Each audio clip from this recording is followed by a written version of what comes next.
Hi there. I'm Vlad, and this question is for Sam, but I'd love to hear Brian's thoughts as well.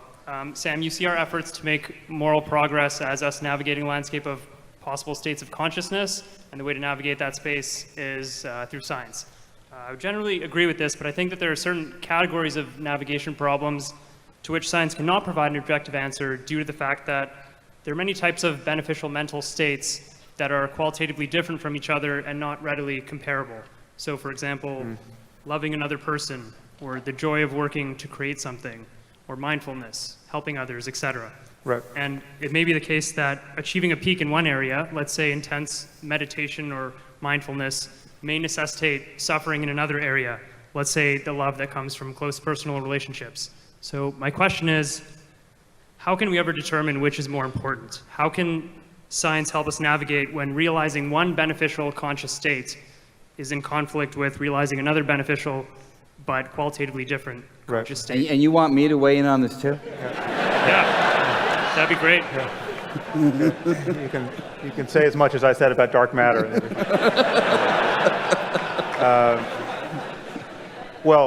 So there's a couple of intuitions there that I would just want to push on. One is the idea that not being able to answer those questions is a problem for the claim that there is an answer to those questions. So this is, in my book, The Moral Landscape, I differentiated answers in practice from answers in principle. We know there are many facts of the matter for which there are answers in principle, and trivially easy answers in principle, just integer-based answers. Like how many grains of sand are there on Earth, right? As long as we define grain of sand clearly enough, that is an integer answer. And yet we know we'll never have access to that information, and it probably just changed anyway, right? So, or even simpler, how many, the example I've often used is, how many birds are in flight over the surface of the Earth at this moment, right? Well, it just changed, and we know we're never going to get the data. So, but there was an answer to that question. There are other kinds of questions where there are no clear answers, but there are ranges of answers. There's kind of a blurry, haze around the right answer, and some of these are just norms of just how we run society. It's like, well, what's the right age to give someone a driver's license? Well, when I was 15 and a half, I thought 16 was probably a little too late. Now when I drive and I look over and I see a 16-year-old behind the wheel of a 4,000-pound automobile, I think that looks insane to me, right? So self-driving cars can't come soon enough. But what's the right answer? Well, given all things considered, it's an all things considered situation where we know we can never do this perfectly. We know that some 16-year-olds are really not up to it, but we have to draw the line somewhere. Wherever we draw the line, it's going to be arbitrary. 16 is arbitrary, 16 and a half is arbitrary, 18 would be arbitrary. And yet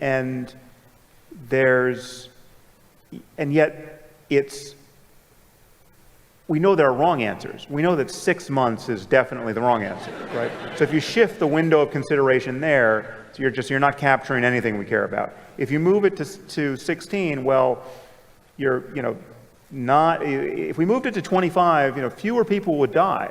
There's no question, right? But we have other concerns beyond body count. We have, mothers and fathers who are just sick of driving their kids to school every day, right?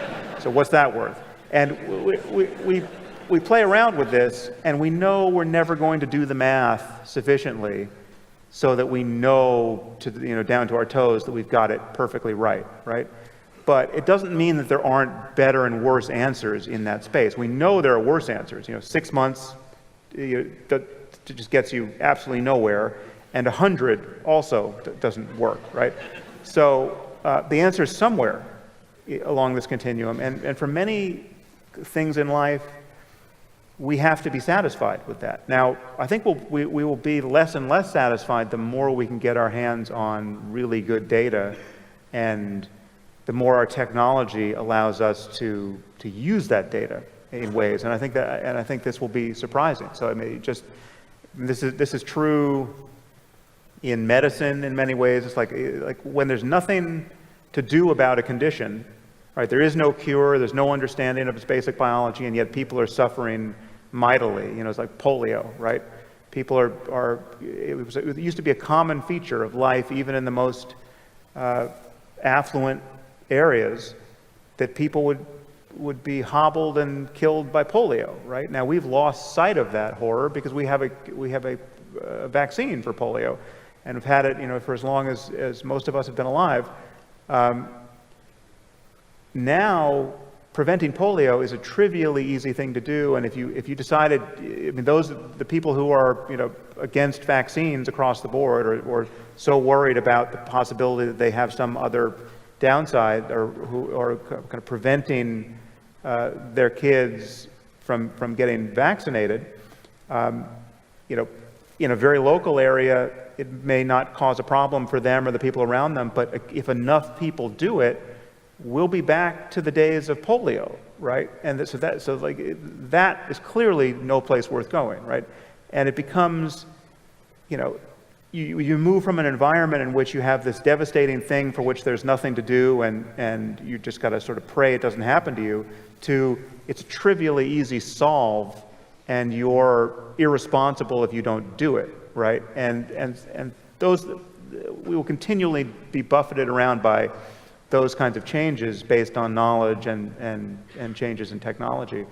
But my main resistance to the question is the idea that a lack of answers in practice means that there are no answers in principle, and that a blurry boundary around the right answer means that the difference between better and worse, and even much, much better and much, much worse, goes out the window. I think we still have that, no matter how dimly we understand our situation on any of these things. So, yeah, I hope that made sense. I mean, you know, let me just, Yeah, go for it. again, the only thought that occurs to me, and I may not be fully appreciating the nuance of the question, so apologies, but one of the things that we certainly teach to our students, you know, standard physics issue with students is